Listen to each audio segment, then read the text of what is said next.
নমস্কার, আমি প্রিয়তোষ সাহা। আজ শুভ সকাল। আশা করি সবাই ভালো আছো, সুস্থ আছো। আজ শান্তিনিকেতনে যে ট্যুরিস্ট স্পটটিতে আপনাদেরকে নিয়ে যাব সেটা আমাদের ছোটোবেলায় ছিল না। এই স্থানটি শান্তিনিকেতন থেকে বেশ কিছুটা দূরে সোনাঝুরি হাট আছে তার পাশেই। এই গ্রামটির নাম হচ্ছে যে বল্লভপুরডাঙ্গা। এই মুক্তিটার জন্যই, বুদ্ধ মুক্তিটার জন্যই এই গ্রামটি এখন ট্যুরিস্ট স্পটে পরিণত হয়েছে। এই বুদ্ধ মূর্তিটির উচ্চতা হচ্ছে যে 34 ফুট। আর বুদ্ধ মূর্তিটি যে বেদিটির উপর বসে আছে সেই বেদিটিতে বুদ্ধের বিভিন্ন জীবনের মুহূর্তের কথা তুলে ধরেছে। আমরা চারিদিকে বুদ্ধর মূর্তিতে ঘুরলাম। খুব ভালো, খুব শান্ত পরিবেশ।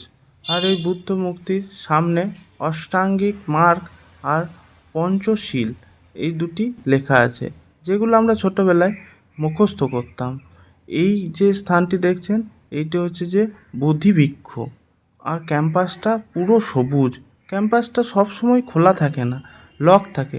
আমি খুব ভাগ্যবান যে আমি যে টাইমে গেছিলাম সেই সময় ক্যাম্পাসটি খোলা ছিল এবং দেখার সুযোগ হয়েছে। আমি আশা করি এখানে সবাই আসবে, ভিজিট করবে এবং দেখবে। বাই। এই